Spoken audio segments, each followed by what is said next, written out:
A kid showed up with a broken key. What happened next changed everything he thought he knew about family and belonging.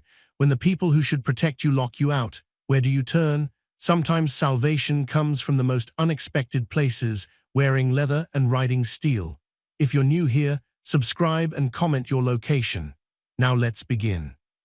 The rain was coming down hard that night. Not the kind of rain that makes you feel cozy inside. The kind that feels like tiny needles hitting your skin. The kind that makes you wish you were anywhere else but outside. Daniel walked through it anyway. He was 11 years old and he was soaking wet. His shoes made squeaky sounds with every step. His jacket wasn't doing much to keep him warm anymore. It was too thin and it had holes in the sleeves. He reached the big metal door of the motorcycle garage. The sign above it said Blackhawks MC in red letters. The paint was peeling a little bit. Daniel had walked past this place 100 times before. He'd seen the big motorcycles parked outside. He'd heard the loud music coming from inside sometimes. His stepdad always said to stay away from places like this. Those biker guys are trouble, he'd say.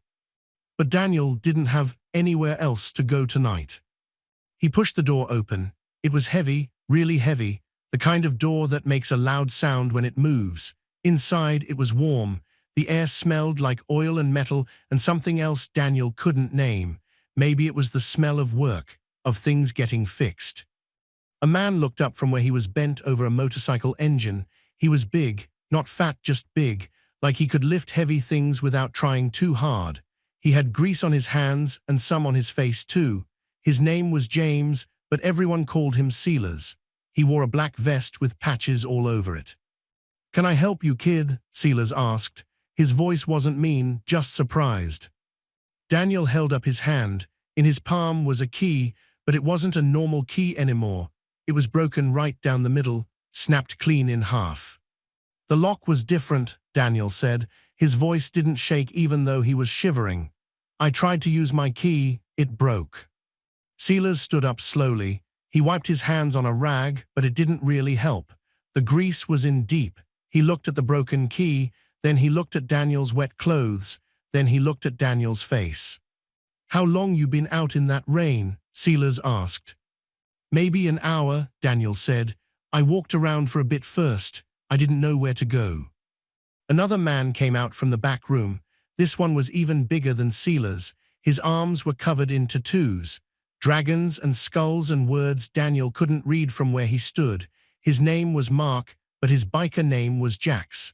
He was the kind of guy who didn't talk much, but when he did, people listened. "Kid soaked," Jax said. "It wasn't a question, just a fact." "Yeah," Sealers said. He walked over to a pile of clothes on a bench. He pulled out a black hoodie. It was huge. It would probably go down to Daniel's knees.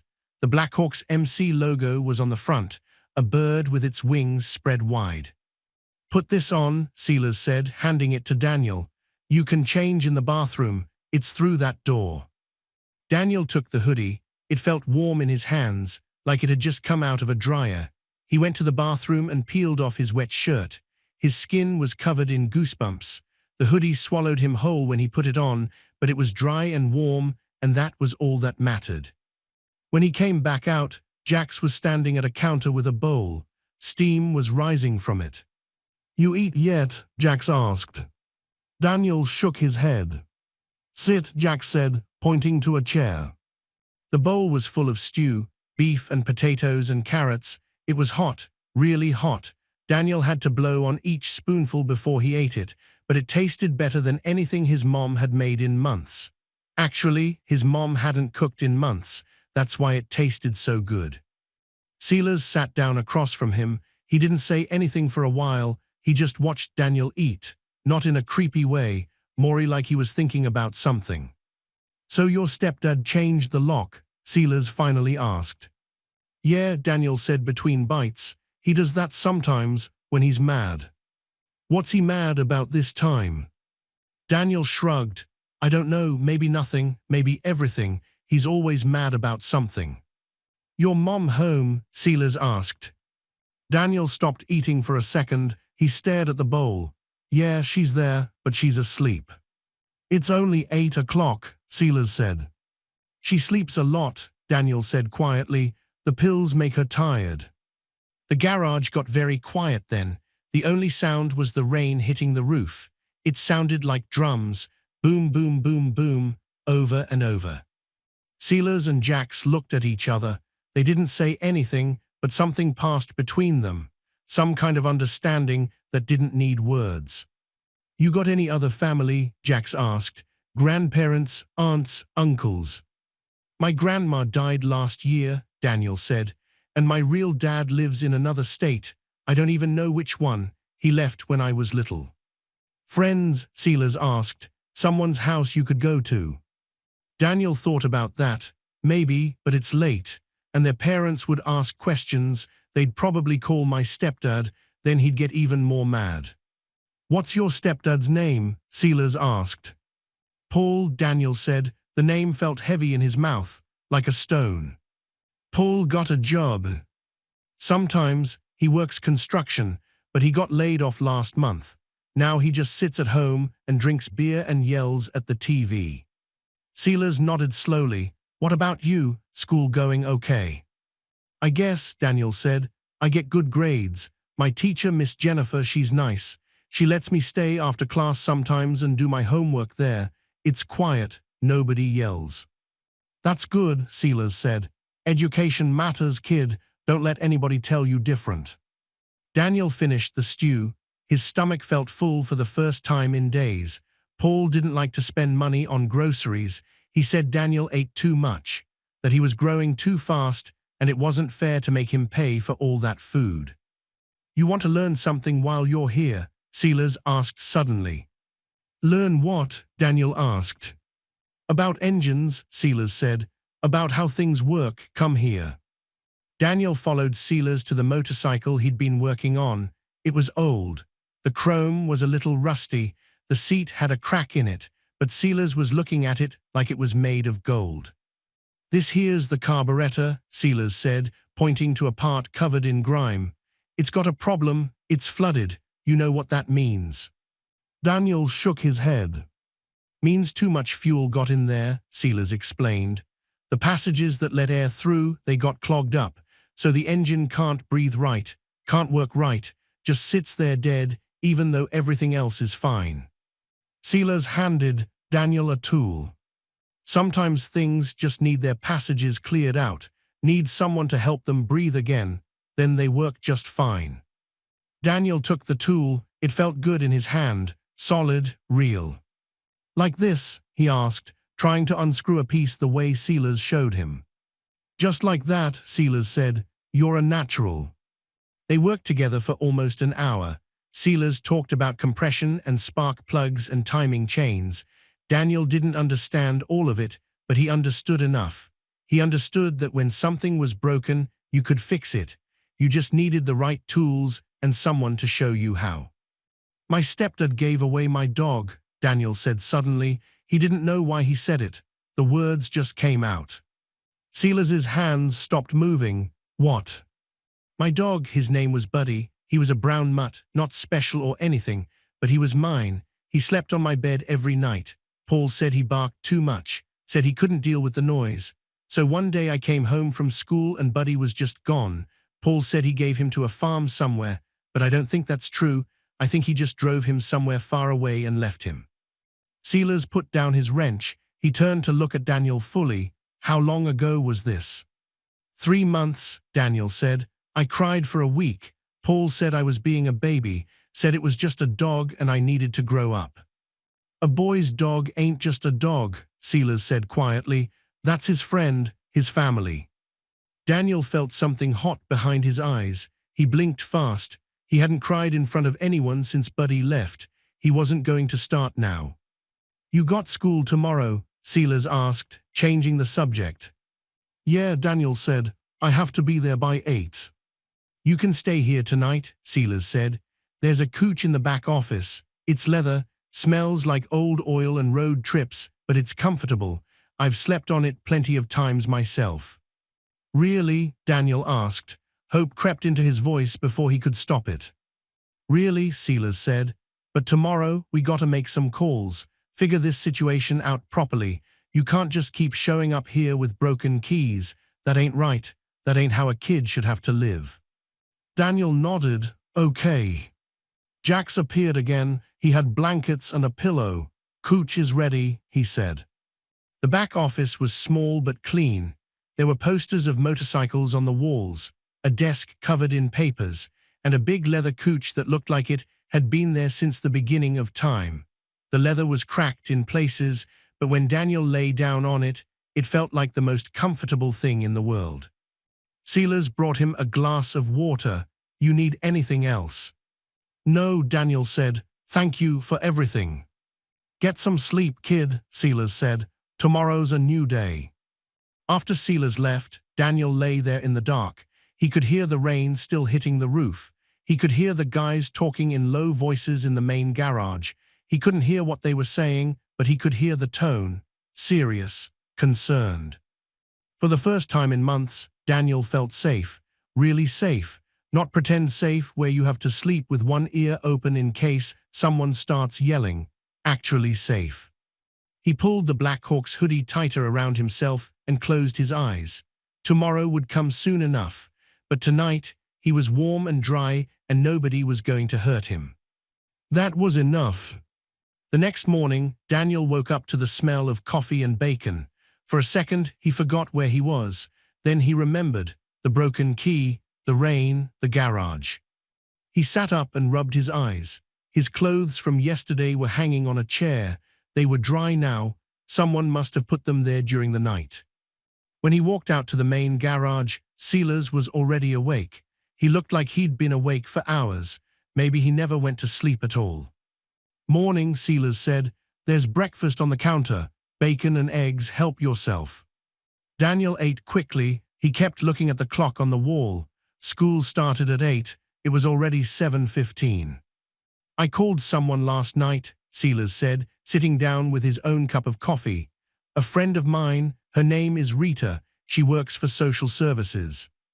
Daniel's stomach dropped. You called social services?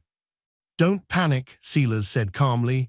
Rita's good people. She understands how things work. She's not going to make things worse. She's going to make things better. My stepdad's going to kill me, Daniel said. No, he's not, Jack said from across the room. His voice was flat, final. That's not going to happen.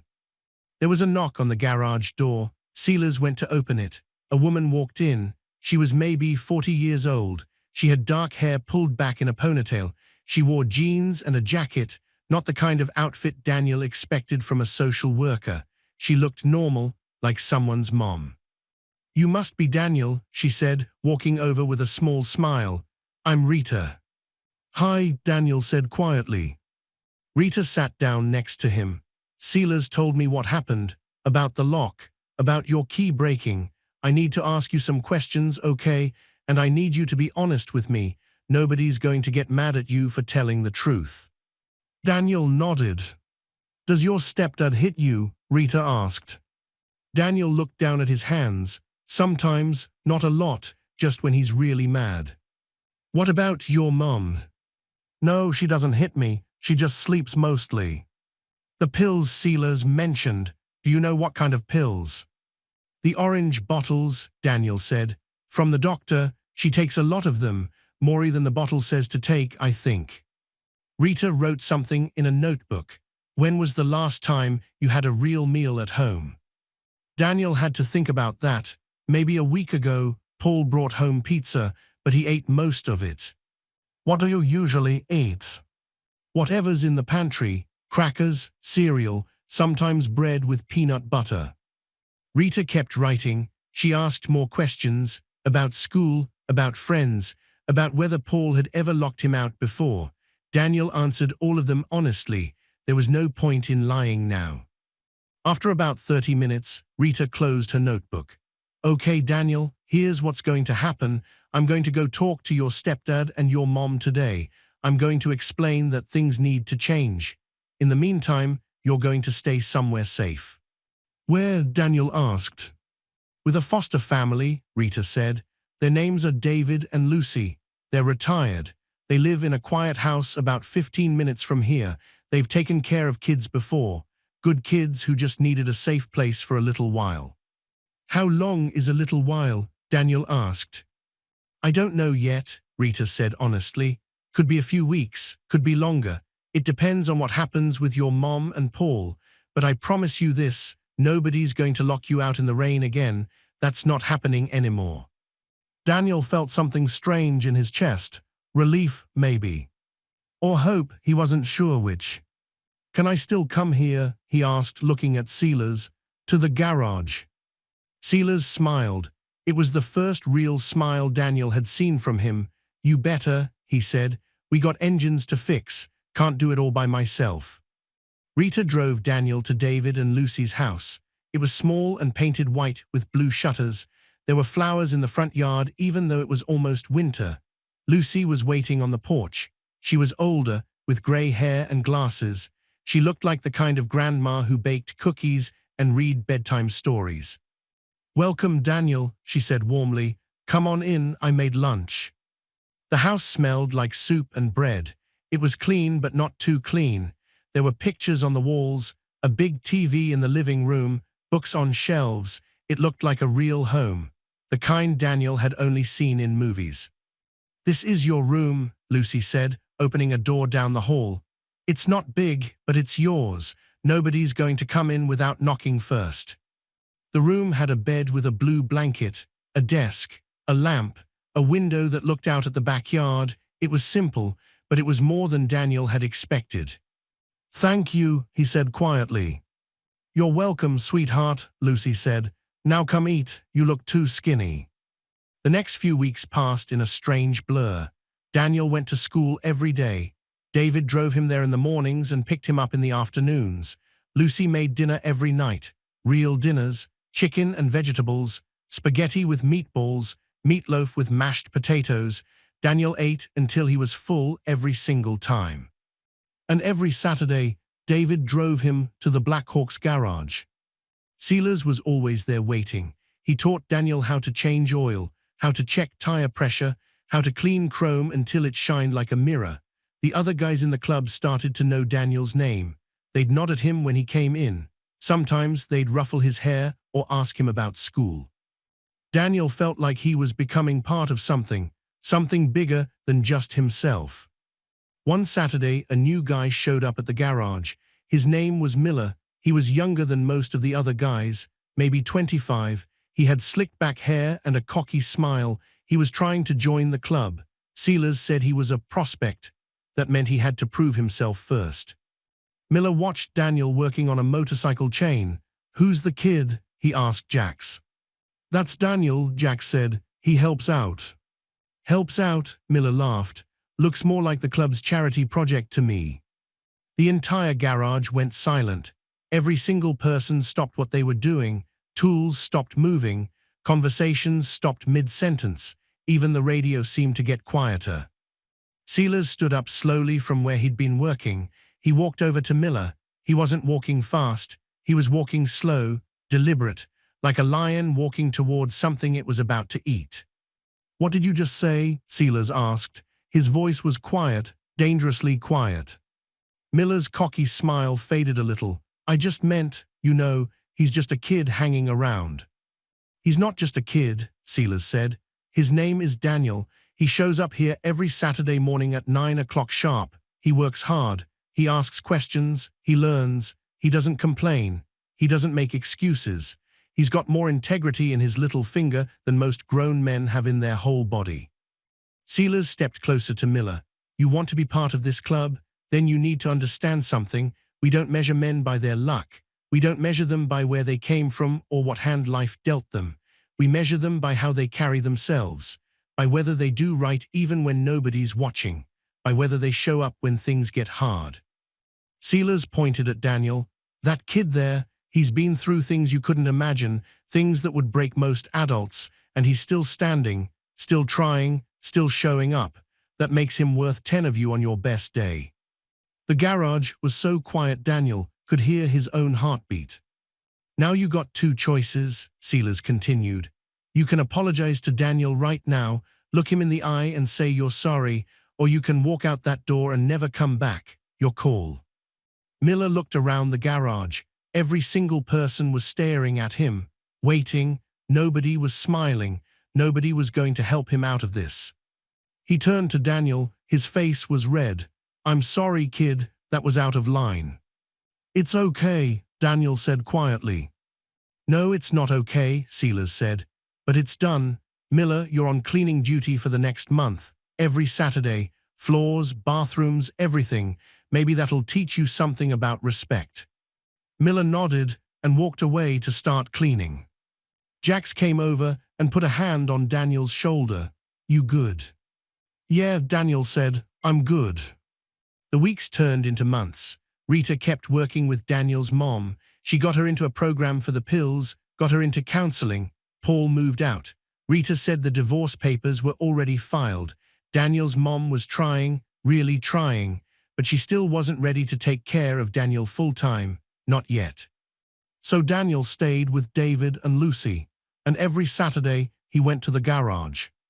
Then one Saturday in spring, Silas told him to come early. "Got something to show you," he said on the phone. When Daniel arrived, the whole club was there, all of them, even guys Daniel had only seen once or twice. They were standing around something in the corner of the garage, something covered with a tarp. "Come here, kid," Silas said. Daniel walked over slowly. His heart was beating fast. "Today's special," Silas said. "It's your 12th birthday." Daniel had actually forgotten. With everything going on, birthdays didn't seem important anymore. "We got you something," Jack said. Silas pulled the tarp away. Underneath was a workbench, a real one, made of solid wood. It had drawers and a vise and everything, and mounted on the wall above it was a wooden sign. The letters were burned into the wood by hand. They said, "This door stays open." Daniel stared at it. He couldn't speak. His throat felt tight. "This is your spot," Silas said. "Your permanent spot, right here in this garage. Doesn't matter what happens out there in the world. Doesn't matter if things get hard or confusing or scary. This door stays open. You understand? You always got a place here." Daniel nodded. He was crying now. He couldn't help it, but these weren't sad tears. They were different. "Thank you," he whispered. "No," Silas said, putting his hand on Daniel's shoulder. "Thank you for trusting us, for showing up, for being exactly who you are." The whole club gathered around then. They brought out a cake. It said, "Happy Birthday, Daniel," in blue frosting. They sang Happy Birthday. It was off-key and loud and perfect.